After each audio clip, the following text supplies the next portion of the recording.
¿Y de dónde nace la idea de hacer un congreso de periodismo cultural? Hace 2 años, no, 3 años realmente nos planteamos el problema de la convocatoria a los eventos del pueblo en general y de cómo después de estos eventos, este evento trascendía desde el punto de vista del pensamiento, de las ideas, de las reseñas, de la crítica.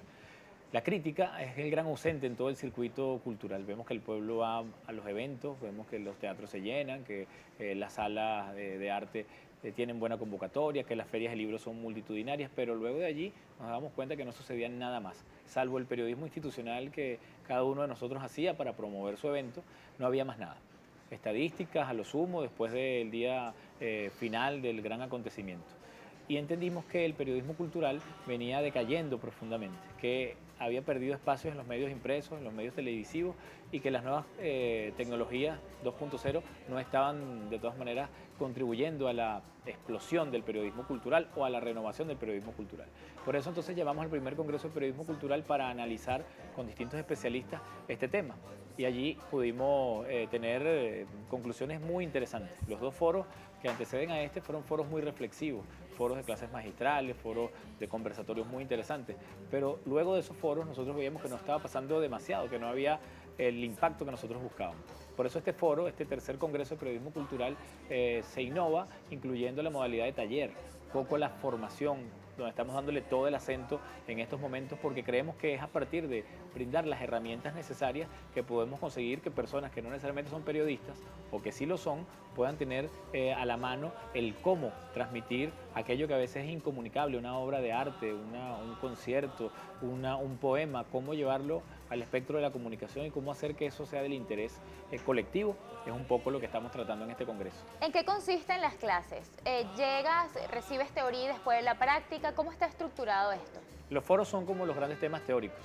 Empezamos ayer con el profesor Alberto Rodríguez Carucci, Lorena Almarza y el cineasta Edmundo Aray, con hacia una historia del periodismo cultural en Venezuela. Hay gente que de pronto no conoce El Cojo Ilustrado o que no sabe qué fue la revista Imagen o el papel literario en su gran momento, o el suplemento cultural de Últimas Noticias o Verbigracia de El Universal y de alguna manera los programas de televisión que se dedicaron a promocionar y a pensar el tema cultural en nuestro país y poner en perspectiva que existió un periodismo cultural de altísima calidad en Venezuela. Por eso la cuña que promocionamos, tú ves allí a un personaje mitológico en una máquina de escribir de los años 50 haciendo una crónica de la actualidad, preguntándonos si el periodismo cultural es un tema del pasado o es un tema contemporáneo y cómo hacerlo masivo en lo contemporáneo o cómo hacerlo efectivo en lo contemporáneo. Luego tenemos hoy el foro Crónicas, 3 miradas sobre la crónica con el profesor Arle Herrera, con Lil Quintero y con Pedro Ruiz. La crónica que es, digamos, la forma textual o la forma de transmitir verdaderamente un hecho cultural, la más efectiva. Y así vamos desplegando los temas. Mañana tenemos por qué es importante la crítica cultural desde la perspectiva filosófica y pasado mañana tenemos el foro redes sociales, marketing, autopromoción y periodismo, hasta donde las redes sociales son capaces de promocionar, de generar un tema de marketing corporativo para la cultura o si el periodismo cultural tiene allí espacio. Esos 4 temas nos dan la estructura teórica y en los talleres vamos hacia la práctica.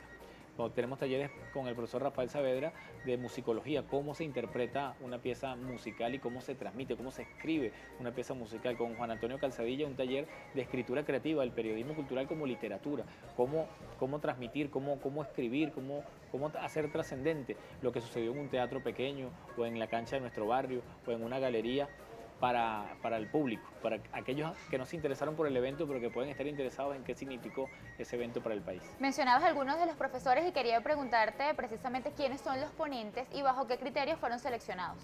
Bueno, son muchos ponentes, se me escaparían, pero ¿cuál es el criterio? Ninguno de ellos es periodista, cosa curiosa, ¿no? No son periodistas, sino especialistas en muchas áreas que confluyen en el tema de la comunicación.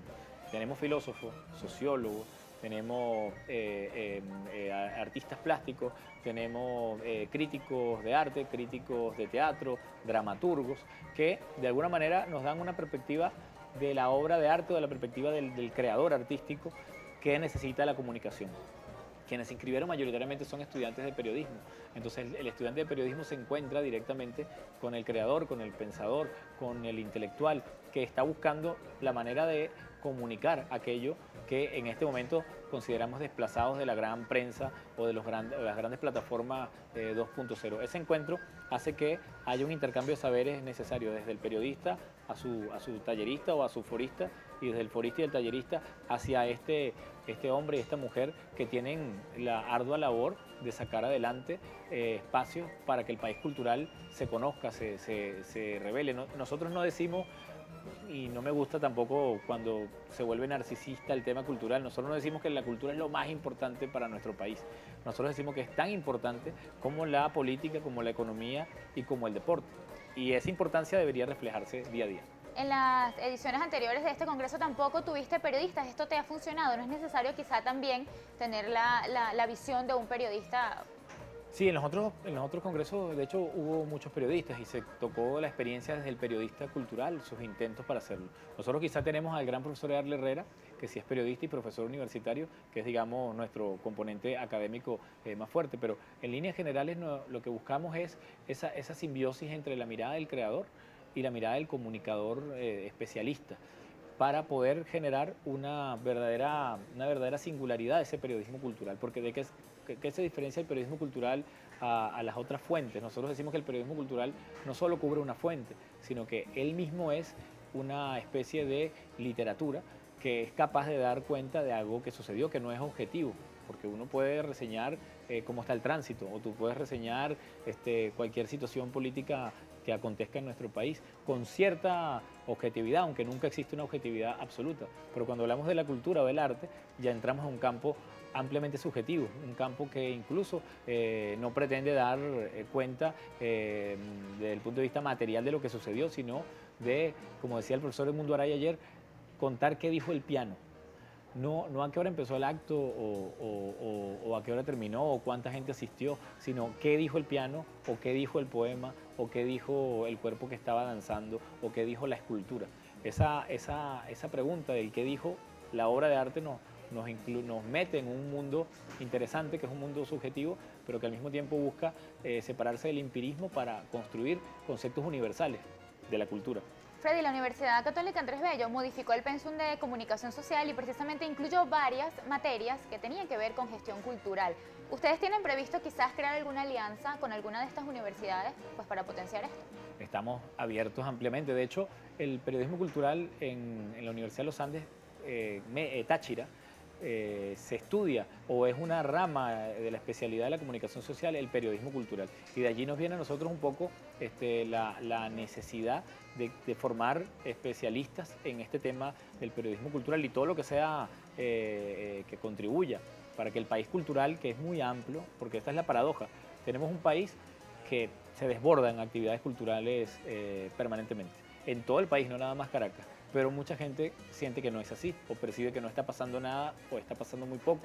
¿Por qué? Porque lo que sucede no lo conocemos como agenda cultural y mucho menos conocemos lo que sucedió con los libros que se publicaron, no sé, qué sucedió con la publicación masiva del Quijote, 1 millón de Quijotes que se distribuyeron en todo el país. ¿Qué sucedió con eso? ¿Fue un acontecimiento importante? ¿Cambió de alguna manera nuestra relación con el libro? ¿O qué significó, no sé, la última obra de teatro de Gustavo Ott? Esa última obra de teatro de Gustavo Ott tiene que ver con nosotros en la actualidad, nos dice algo de nuestro futuro. Todo este tipo de cosas son cosas que hay que abordarlas también con un método, y ese método es el que queremos construir. El tiempo en televisión es muy corto, debemos finalizar, pero las coordenadas todavía, aunque comenzó ayer, todavía hay chance de inscribirse en alguno de estos talleres, donde además se están desarrollando. Los talleres están ya copados, no está de más acercarse e ir como oyente. Se realizan en la Biblioteca Simón Rodríguez, allí frente al Ministerio de Relaciones Exteriores. Y los foros, que sí están abiertos al público, se realizan en el Teatro Bolívar, frente a la Plaza Bolívar. Esos foros son foros que si tú asistes y te inscribes allí mismo, pues tienes acreditación y luego tienes tu certificado de asistencia. Nosotros queremos hacia el final de esto convocar a quienes se inscribieron, más de 1000 personas se han inscrito, para ver si podemos crear una red de periodistas culturales que podamos desde los blogs, desde las redes sociales o de los impresos que están a nuestro alcance, poder contribuir a el centimetraje de prensa de la cultura y del arte nacional. Muchísimas gracias, Freddy, Gracias por tu compañía. Amigos de Primera Página, nosotros debemos hacer una pausa. Ya regresamos.